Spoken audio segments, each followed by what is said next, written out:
ضروری ہے. حائضہ کے لیے روزہ کی قضا ہے، نماز کی نہیں.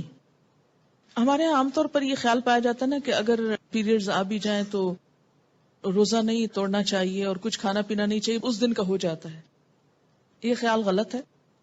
دوسرا یہ کہ یہ کہا جاتا ہے کہ چلیں اگر نہیں کھائے پیئیں گے تو روزے کا ثواب مل جائے گا. ایسی بھی کوئی بات کہیں نہیں لکھی ہوئی. جب روزہ ہوا ہی نہیں تو ثواب کائے کا ملا؟ ناپاک حالت میں روزہ رکھنے کا یہ ثواب ہے یا الٹا گناہ ہے؟ یعنی ناپاکی میں کس نے روزہ رکھنے کو کہا؟ اور جب روزہ ہی نہیں تو کھانا پینا کیوں حرام کر لیا اپنے اوپر؟ یہ دین میں خود ساختہ پابندیاں ہیں. بعض اوقات ایک دم شوگر لیول ڈاؤن ہو جاتا ہے یا کوئی اور تکلیف ہوتی ہے، دوا لینے کی ضرورت ہوتی ہے، تو ایسے میں بے جا کی پابندی کے نہیں روزہ رکھے چلے جاؤ جیسے عام طور پر ہمارے معاشرے میں یہ چیز پائی جاتی ہے، تو یہ درست نہیں.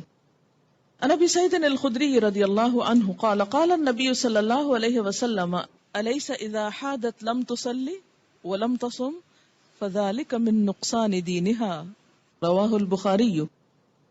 حضرت ابو سعید خدری رضی اللہ عنہ کہتے ہیں کہ نبی اکرم صلی اللہ علیہ وسلم نے فرمایا، کیا ایسا نہیں کہ جب عورت کو حیض آئے تو نہ نماز پڑھ سکتی ہے نہ روزہ رکھ سکتی ہے؟ عورتوں کے دین میں کمی کی یہی وجہ ہے. اسے بخاری نے روایت کیا ہے. یعنی بہرحال جب نماز نہیں پڑھیں گے تو اس کا ثواب تو نہیں نا. یہ الگ بات ہے کہ وہ ایک معذوری کی حالت ہے، تو ایسے میں اس کو کمپنسیٹ کرنے کے لیے کچھ ذکر اذکار اور تسبیحات کثرت سے کرنی چاہیے. اس سے نہ صرف یہ کہ وہ ثواب کا نقصان پورا ہوتا ہے بلکہ جو ڈپریشن کی ایک حالت آنے لگتی ہے اس کا ازالہ بھی ہو جاتا ہے. آزما کر دیکھ سکتے ہیں.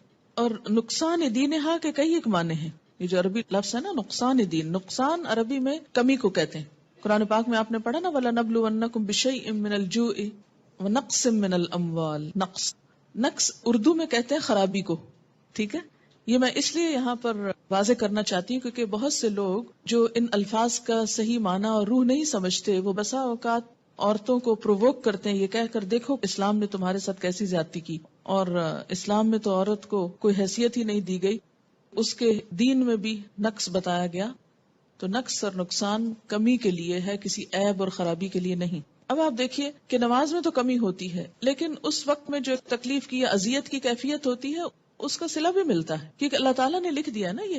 تو جو چیز اللہ تعالیٰ کی طرف سے آتی ہے اس پر انسان صبر کرے. جیسے بازو کے پین بہت ہے یا کوئی اور ایسی کیفیت ہے تو یہ ایسے حالات میں صبر کرنا جو ہے وہ اجر کا سبب ہے. اگر ادھر سے کمی ہوئی تو ادھر سے بڑھ بھی گیا اجر. ٹھیک ہے. دوسری بات یہ کہ کمی سے مراد نمازوں کی تعداد میں کمی ہے جس کو آپ بعد میں عام حالات میں نفل وغیرہ پڑھ کے بھی پورا کر سکتے ہیں، یا پھر یہ کہ کمی سے مراد اس اعتبار سے کمی بھی ہے کہ ایک مثلا تہجد کی روٹین آپ بناتے ہیں یا نمازوں میں خشوع خضوع کی روٹین بناتے ہیں، این ابھی آپ اس حالت میں ہوتے ہیں کہ نماز چھوٹ جاتی ہے. اب کیا ہو گیا؟ نہ صرف یہ کہ وہ چند دن نمازوں کی کمی بلکہ دوبارہ ایک اچھی حالت میں آنے کے لیے، دوبارہ سے نئی عادت بنانے کے لیے پھر ایک مشکل پڑ جاتی. تو بعض اوقات لوگ نماز ہی چھوڑ دیتے، بمشکل عادت پڑنے لگتی ہے کہ چھٹی ہو جاتی ہے اور